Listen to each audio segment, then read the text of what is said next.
बच्चे पंजाबी सीखने जाते थे ना, तो एक ये मिला है। हेलो माय यूट्यूब फैमिली, कैसे हैं आप सभी। Welcome back to my new vlog. और ये जो मेरा व्लॉग है ये वेडनेसडे का है। तो कल जहाँ तक मैंने आपके साथ वीडियो शेयर की, बस ये जस्ट उसके बाद का ही है टाइम। और यहाँ पर मैं तोड़ रही हूँ फूल। मैंने अपने हस्बैंड से ना कुछ फ्लावर्स मंगाए थे और बस वही तोड़ रही हूँ और खोखो साथ में है। तो कल का दिन जो था मेरा बहुत ज़्यादा बिजी निकला, यानी मैं रात के 9 बजे तक बिजी रही, जो मैं सुबह 5 साढ़े 5 बजे से लगी थी ना। तो कल का दिन मेरा बहुत ज़्यादा बिजी रहा। तो ये देखिए यहाँ मैं फूल तोड़ रही हूँ और कोको मेरे पास में ही लेटा हुआ है। तो मैं और कोको घर में हम दोनों ही अकेले थे, घर में और कोई भी नहीं था। तो बस यहाँ पर मैं ना जो मैंने हार मंगाए थे ना, वो मैं बाबा जी के ऊपर चढ़ा रही हूँ, यानी गुरु ग्रंथ साहिब जी पे, सैंची साहिब जी पे मैं रख रही हूँ। ये हार जो मैंने मंगाए थे, इसका भी एक कारण था। ये देखिए यहाँ पे स्वीट्स भी रखी हैं और मैंने थोड़ा सा तेल भी निकाल लिया था कटोरी में। अब आ गए हैं बच्चे, जिनका मुझे बहुत ज़्यादा इंतज़ार था। कोई एक पल ऐसा होता है ना जब बच्चे खुद को प्राउड महसूस करवाते हैं। तो आज बच्चों ने हमें, बच्चों की वजह से इतना ज़्यादा प्राउड महसूस हो रहा है ना, बहुत खुशी का पल है ये। तो बच्चे गुरुद्वारे गए थे, गुरुद्वारे से आज बच्चों ने अमृत छका है आज। तो बहुत ज़्यादा खुशी का पल है।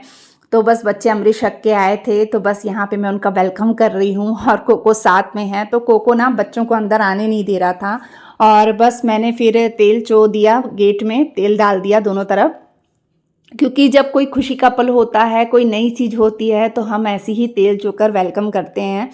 तो बस बच्चे अंदर आए, मैंने बच्चों को मतलब जो बाबा जी पे मैंने हाथ चढ़ाया था वो बच्चों को पहनाया, क्योंकि ये बहुत ज़्यादा खुशी का पल होता है। बड़े होके तो हर कोई अमृत छक लेता है, हर कोई तो नहीं कहूँगी, मतलब बड़े होके फिर भी अपन एक बार मन बना लेते हैं, लेकिन बच्चों का मन बनना बहुत बड़ी बात होती है। एक अमृत छकना हमारे में बहुत प्राउड की बात होती है। तो बच्चों ने अमृत धारण किया है, अमृत छका है। तो बस यहाँ पर मैं बच्चों का मुंह मीठा करा रही थी, उनका वेलकम कर रही थी और साथ में कोको भी था। तो कोको का भी मुंह मीठा कराया और बस यहाँ पे फूलों की बरखा करके मैं अपने बच्चों का वेलकम कर रही हूँ। मैंने ना आप लोगों के साथ में गुरुद्वारे की भी वीडियो शेयर करनी थी, पर वो मुझे मिली नहीं अभी तक। तो जब भी मिलेगी ना तो मैं आप लोग के साथ शेयर करूँगी। तो बस बच्चों के आने के बाद बच्चे शाम को आए, सुबह 10 बजे से गए थे। अब ये देखिए ये हो चुका है शाम का टाइम और यहाँ पे ना मैंने बिल्ली को कोको का डॉग फूड खाने को दिया था। कोको क्या है ना, अपना डॉग फूड खा ही नहीं रहा था। तो मैंने सोचा चलो बिल्ली आई है, मैं उसे ही दे देती हूँ। तो मैंने पुचकारा ना तो बिल्ली रुक गई। तो मैंने कहा चल किसी के पेट में भी जाए, वो भी बेचारी भूखी है। तो फिर मैंने बिल्ली को ही कोको का डॉग फूड खिला दिया और उसने बड़े मज़े से खाया। और दोनों साइड ना मैंने कुंडी लगा दी थी, क्योंकि कोको को पता चल गया था कि बिल्ली बाहर है, क्योंकि वो अंदर हॉल के शीशे से ना उसे देख रहा था खिड़की से। तो बस यहाँ पर मैं रात के खाने की तैयारी में लग गई। बच्चे तो गुरुद्वारे चले गए थे, उन्होंने मतलब रात को भी गुरुद्वारे जाना था, सेवा के लिए जाते हैं और बच्चों को मतलब प्राइज़ भी मिलना था। तो बच्चे गए हुए थे गुरुद्वारे। और यहाँ पर बस ना जो है, मैं यहाँ पर करेले मैंने कट किए हैं, क्योंकि दोपहर की जो दाल मैंने बनाई थी ना वो तो पूरी वैसी ही बची थी, क्योंकि मैंने भी कल बिल्कुल भी खाना नहीं खाया था, क्योंकि मेरा टाइम तो वॉइस ओवर एडिटिंग में ही पूरा निकल गया था, वीडियो अपलोड करने तक में। तो फिर मैंने खाना ही नहीं खाया, कल का खाना स्किप हो गया, जिसकी वजह से मुझे मेरे हस्बैंड से डांट भी पड़ी कि मेडिसिन लेती है फिर खाना नहीं खाती है तो इस कमज़ोरी आ जाएगी, वैसे ही कमज़ोरी तुझे आई हुई है। तो बस यहाँ पर ना फिर मैंने यहाँ पे खाना चढ़ाया है। डैडी जी के लिए तो करेले बनाने ही थे, क्योंकि वो ये सब चीज़ें ज़्यादा नहीं खाते। आपको पता है मैं हरी सब्जियाँ बनाती हूँ और वो भी मतलब थोड़ी बॉईल की हुई ही बनती है। तो बस यहाँ करेले बनाए हैं मैंने, लास्ट में आमचूर डाल दिया है, सब्जी बन गई है। तो ये हो चुका है, अभी दोपहर का समय हो रहा है और मैंने घर के जितने भी काम है ना सब निपटा लिए हैं, मतलब झाड़ू पोछा डस्टिंग सब हो चुकी है।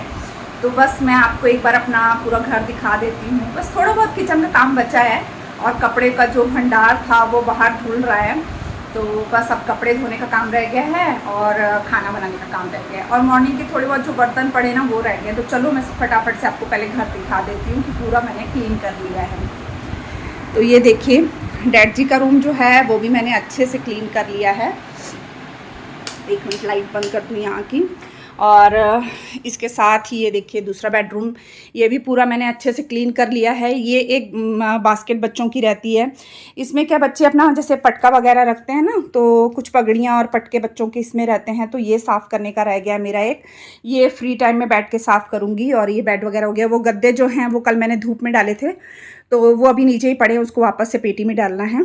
और कमरा पूरा साफ़ हो चुका है। ये देखिए बच्चों के काम। कल रमन ने इसमें तेल गिरा दिया था, तो पाउडर डाला है अभी इसमें। जब ये पाउडर थोड़ा अच्छे से सोख लेगा ना, फिर मैं इसे रब करके ना फिर इसे धो दूँगी। तो पाउडर डालने से क्या वो तेल सोख लेगा, तो इसमें तेल के दाग नहीं पड़ेंगे पैंट में। और न्यू पैंट है उसकी, उसने इसमें गिरा लिया है। और ये देखिए ये पड़ा है भंडार कपड़े प्रेस करने का और कुछ जोड़ने का, जो कि अभी तक मेरा हुआ ही नहीं है। तो बस ये सब काम करने कुछ कुछ ज़रूरी बचे हैं। बाकी झाड़ू पोछा मैंने पूरा कर लिया है, घर पूरा साफ़ हो चुका है। तो चलिए किचन भी दिखा दूँ आपको मैं। तो ये रही कुछ किचन की हालत। मतलब किचन में बस काउंटर टॉप साफ़ करना, गैस साफ़ करना रह गया है। गैस वैसे मैंने गीले कपड़े से एक बार पोछी थी, पर अभी सर्फ से साफ़ करनी रह गई है।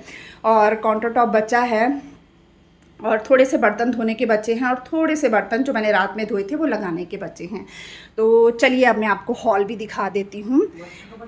तो ये तो कल के बच्चों के वेलकम के लिए मैंने जो मंगवाया था ना, ये सब वही पड़ा है। इसे गार्डन में डाल दूँगी, तो ये गार्डन में चले जाएगा, क्योंकि ये बाबा जी के ऊपर रखा था ना मैंने पहले, तो फिर बच्चों को पहनाया था, तो ये गार्डन में चले जाएगा। और फ्रूट्स वगैरह पड़े हैं। ये मिठाई स्वीट्स लेके आए थे मेरे हस्बैंड, ये वो पड़ी हुई है, ख़त्म भी हो गई अब तो। और ये बच्चों को मिला है गुरुद्वारे से, कि बच्चे पंजाबी सीखने जाते थे ना, तो एक ये मिला है। और दूसरा एक रमन को एक शरण को मिला है। साथ में ये मिला है बच्चों को दोनों को। और साथ में इस तरीके का एक गिफ्ट दिया गया है बच्चों को। तो एक की अनबॉक्सिंग बच्चों ने कर लिए, खोल लिया है, और एक ऐसी पड़ा है। तो बस ये था उनका प्राइस बच्चों का। और बहुत प्राउड फील होता है मम्मी पापा को जब बच्चे ऐसा कुछ अच्छा करते हैं ना। तो चलिए घर दिखा दूँ। ये सैंची साहब जी पड़ी हैं, और ये कुछ घर पूरा अच्छे से साफ़ मैंने कर लिया है। और ये भी पूरा अच्छे से टेबल मेरा साफ़ है। और एसी अभी चालू किया फिर से मैंने, क्योंकि ना पर्दे हटाए थे ना, तो बहुत ज़्यादा सेक हो गया था। तो इस वजह से ना पर्दे मैंने वापस से ना पर्दे जो है ना मैंने वापस से बराबर कर दिए, क्योंकि बहुत ज़्यादा सेक हो रहा था। आप देख ही रहे होंगे मुझे इतनी गर्मी लग रही है ना, सच में बहुत ज़्यादा गर्मी है। और मैं आपको कोको दिखाती हूँ। कोको तो बस ना ऐसी ही नीचे सोफ़े के नीचे घुस के बैठा रहता है, उसको बस उसकी वही जगह है और उसने वहीं बैठना है। तो चलिए फटाफट से काम करती हूँ। मैं एक बार कोको आपको दिखा दूँ। कोको, कोकी, बेटू, कोको, मेरा बेटा। तो चलिए फिर मैं जल्दी से ना अपने जो मेरे काम है वो मैं निपटा लूँ, और काम निपटा के आपके साथ में थोड़ी बहुत जो काम है वो भी शेयर करती हूँ, फिर आपसे मिलती हूँ मैं। बस इसके बाद मैं नहाने चली गई थी। और गर्मी इतनी ज़्यादा हुई है ना सच में। और मेरे को इतनी हड़बड़ी हो गई थी ना, क्योंकि 1 बज चुके थे और मुझे बनाना था खाना। वैसे करेले की सब्ज़ी पड़ी हुई थी, और जो मतलब जो काबली चने होते हैं ना उसकी सब्ज़ी थी वो भी पड़ी हुई थी, क्योंकि सुबह मैंने नाश्ता नहीं बनाया था। नाश्ता जो है ना बस मैंने डैडी जी के लिए पराठे सेके थे बेसन वाले। और बाहर से छोले भटूरे, रमन का मन कर रहा था छोले भटूरे खाने का, तो उसके पापा लेकर आए थे सुबह नाश्ता बाहर से। तो इस वजह से ना मतलब खाना जो छोले भटूरे की सब्ज़ी थी ना, तो भटूरे की सब्ज़ी जो चने थे वो पड़े हुए थे। तो इस वजह से फिर मैंने सोचा कि चलो मैं थोड़ी सी ना मसूर साबुत दाल बना लेती हूँ, मसरा छोलियाँ की दाल, यानी मसूर साबुत दाल, उसमें चना दाल मिक्स करके बना लेती हूँ। तो वही बस मैं चढ़ाने लगी थी। तो पहले मैंने काउंटर टॉप वगैरह साफ़ कर लिया है, हल्का सा पोंछ लिया था। और यहाँ ना मिर्ची ख़त्म हो गई थी, मिर्ची पाउडर, तो मैं इसमें थोड़ा सा भर लूँगी। 1 बार 2 बार यूज़ करने के बाद ना फिर मैं धो लेती हूँ, डब्बा जब खाली होता है तो अभी क्या हड़बड़ी का काम था, अभी धोती तो फिर मिर्ची डालने में दिक्कत होती। तो इस वजह से ना फिर मैंने ऐसे ही भर के अभी इसमें रख दिया है। अब जब ये खाली होगा तो मैं इसे धो लूँगी। और बस अब मैं यहाँ पर जो दाल का तड़के की तैयारी मैंने कर ली है, टमाटर वगैरह प्याज वगैरह छिल लिए हैं, अब थोड़े से लहसुन छिलने के रहते हैं, बस वो छिलूँगी। और यहाँ पर फिर मैं दाल को तड़का लगाऊँगी। और शाम होते होते ना इतनी मतलब आंधी तूफान आ गया था, कल भी बहुत ज़्यादा हवा तेज़ चलने लग गई थी जब मैं वॉइस ओवर कर रही थी तब।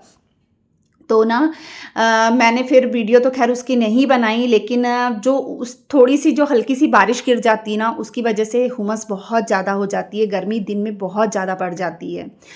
तो बस गर्मी बहुत ज़्यादा हुई थी और ये देखिए यहाँ पर मैंने अदरक लहसुन की पेस्ट तैयार कर रही हूँ। तो दाल जो थी ना वो मैंने धो के नमक और हल्दी डाल के ना मैंने बॉईल होने के लिए एक तरफ रख दी थी, ताकि खाना थोड़ा जल्दी बन जाए। और दाल मुश्किल से 5 सीटी में बन जाती है, जल्दी ही बन जाती है। तो एक तरफ मैं तड़का लगा रही हूँ, एक तरफ मैंने दाल चढ़ा दी थी। राइस जो थे वो भी बने हुए थे, मैंने पहले ही बना लिए थे। तो ये देखिए यहाँ पर मैंने ना तड़का लगा दिया है। प्याज मिर्ची को पहले मैंने भून लिया था तेल में, और फिर टमाटर डाल दिया, टमाटर भून लिया। जब उसके बाद फिर मैं डालती हूँ अदरक लहसुन की पेस्ट, इससे टेस्ट बहुत अच्छा आता है। तो बस थोड़ी सी मिर्ची मैंने डाली है इसके बाद, मतलब चुटकी भर जैसे मिर्ची बोलेंगे ना, वो मैंने डाली थी। और बस अच्छे से जब टमाटर मैश हो गए तो मैंने इसमें दाल जो बॉईल करके रखी थी वो पलट दी है। तो बस दाल भी तैयार हो गई है। अब हल्का सा घोट दो ना इसे दाल में, तो दाल अच्छे से बन जाती है, मतलब अच्छे से मिक्स हो जाती है, यानी चना दाल और मसूर साबुत दाल, और उसका टेस्ट भी बहुत अच्छा आता है। तो बस ये देखिए एक तरफ मैंने आटा भी गूँध के तैयार कर लिया था, और बस अब सेकने लगी हूँ फुलके। तो बस फटाफट से फुलके सेकूँगी। और इस बीच में मेरे हस्बैंड भी आ गए थे, क्योंकि 1:30 बज चुका था। तो फटाफट से आधे घंटे में मैंने खाना तैयार कर लिया, और फिर बस डैडी जी को और मेरे हस्बैंड को दोनों को मैंने खाना दे दिया था। मेन क्या है ना, मैं लेट इस वजह से भी हो गई, आज काम करते करते काफ़ी टाइम हो गया था, क्योंकि घर के इतने सारे काम रहते हैं ना, और थोड़ा भी सुबह अगर देरी से उठो ना तो फिर ऐसा ही लेट होने लग जाता है सारा काम। कोको ने रात को मुझे सोने ही नहीं दिया। मेन उसको दिन में वो सो जाता है, फिर रात को परेशान करता है। और फिर आपको पता है कि मैं रात को मेडिसिन लेती हूँ, तो मेडिसिन लेने की वजह से मुझे नींद का बहुत ज़्यादा असर रहता है। तो सुबह चक्कर आ रहे थे, तो जिस वजह से फिर नाश्ता भी मैंने बताया आपको बाहर से आया था, और डैडी के लिए मैंने बनाया था। तो इस वजह से जब काम करने लगी ना, तो फिर इस वजह से मैं लेट हो गई थी। पर चलो फिर भी 1:30 बजे तक खाना पूरा तैयार हो चुका था मेरा, और मैंने फिर फटाफट जो है ना प्लेट भी लगा दी थी। और थोड़ा बहुत आगे पीछे कभी कभी हो जाता है, शरीर है उसके साथ में तकलीफ़ें लगी रहती हैं। तो चलिए आज मैं यहीं पे अपने ब्लॉग का एंड करती हूँ। मिलते हैं अपन नेक्स्ट ब्लॉग में, तब तक के लिए बाय बाय।